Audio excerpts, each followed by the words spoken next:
The Oklahoma City Thunder kind of have their blueprint heading forward. All they need to do is make a few more correct picks and a couple of key free agency signings, and this team is going to be borderline championship contenders for the next 10 to 15 years. Behind Shai Gilgeous-Alexander and Josh Giddey, a great young guard duo, they also have young wings in Jalen Williams and Lou Dort. This team has all the young talent in the world. They just made a push for a play-in spot this year. Didn't quite get there, but Shai Gilgeous-Alexander, all-NBA first team, and they did it without their number 2 overall pick in last year's draft. So today we're going to be looking at the Oklahoma City Thunder and just taking a look at their offseason preview. Make sure you hit the like button and hit the subscribe button if you do enjoy today's video at any point. Now let's go ahead and get started looking at the offseason preview by first taking a look at the offseason guide for what the Thunder need to do.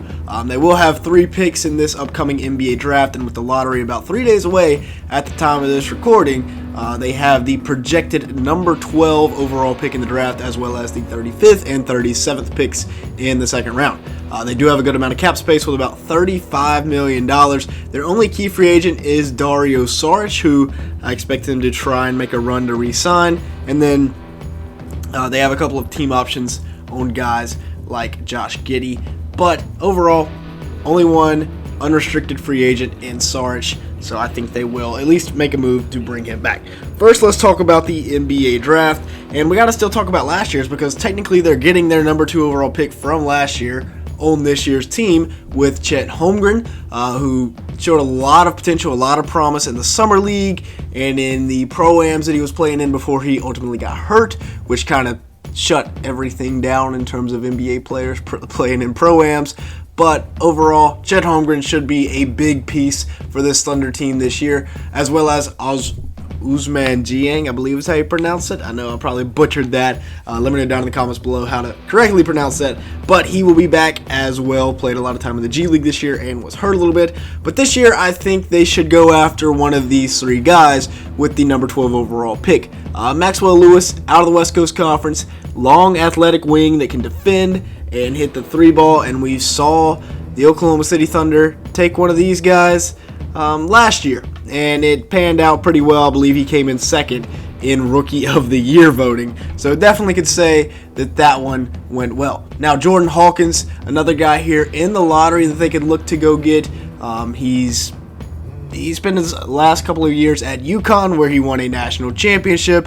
Very, very good shooter, a bit streaky at times, but almost 40% from 3 this year at UConn while going on one of the most dominant NCAA tournament runs in recent history. And then G.G. Jackson, a guy, he's kind of a sleeper here at 12. You can definitely trade back and get him, but he's a guy that's trending upwards in terms of pre-draft workouts and everything, so he's a guy that maybe you go after there at the back end of the lottery. So there's the 3 targets with that projected number 12 overall pick. Now, should they make a big splash and go out and get a big-time trade in DeAndre Ayton? The Suns are reportedly moving on from Ayton this offseason, and he was a pretty good player for him the last few years, putting up a solid stat line with averages of 18 points per game, 10 rebounds a game, and 1.7 assists. He's been a force in the paint, obviously averaging a double-double. He controls the paint for the Phoenix Suns. That's been his role, but apparently relations with him and the Suns head coach have kind of soured.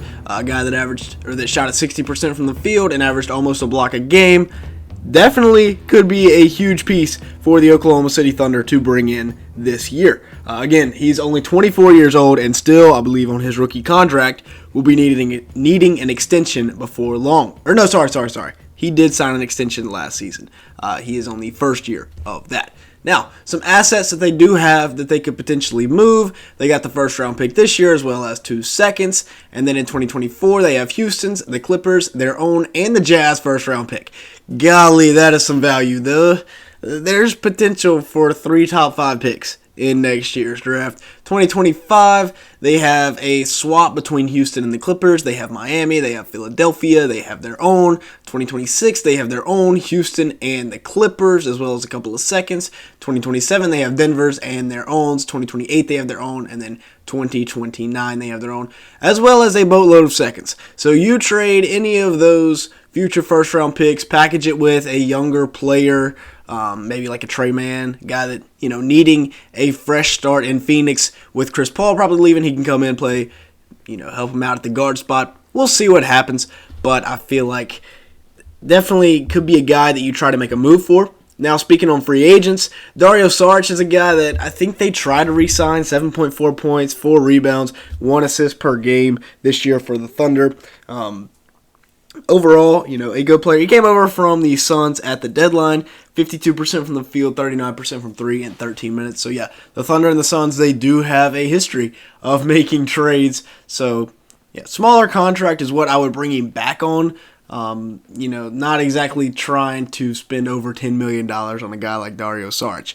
Do you save cap for your young guys? That's the question here, because you could go after a somewhat bigger free agent, or do you just save the cap? Although you've already re-signed Shea and Lou Dort on long-term deals, so now you just need to bring back, it'll be Chet, Jalen Williams, and Josh Giddey that are looking for their extensions next. And there's no great 3-and-D wings, which is really the only weakness on this team. I mean, you can never have too many of those in the modern NBA. But there are a couple of guys that are not expected to be retained, but they could both be retained by their respective teams, in Christian Wood from the Dallas Mavericks and Kyle Kuzma from the Washington Wizards. I would expect, or if I was the Thunder, I would try to go get one of these guys. They're both expected to walk, like I said, but both of these guys, probably coming off the bench, because you're not going to put Chet Holmgren on the bench. And then if you do get DeAndre Ayton, they'd have to come off the bench. If not, then you can play Chet at the 5 and bring one of these guys at the 4.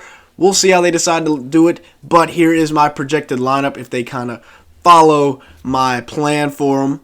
So now let's take a look at the lineup heading into next year. Of course, Shai Gilgeous-Alexander, your All-NBA first-team point guard, is going to be at the 1. Then you've got Josh Giddey at the 2, Jalen Williams at the 3, Chet at the 4, and DeAndre Ayton at the 5.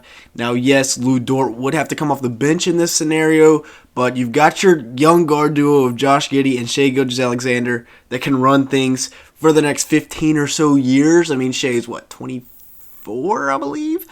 So maybe more like 12 years, but still, they can run things in OKC for a long, long time. Jalen Williams, very young as well. I mean, everybody in this picture is less than 25 years old. So this would be a phenomenal young starting 5 to have. Now, taking a look at the bench, it's pretty good as well. I mean, I think this would be a playoff contender. Don't have a true backup point guard. You just bring a lot of wings off the bench.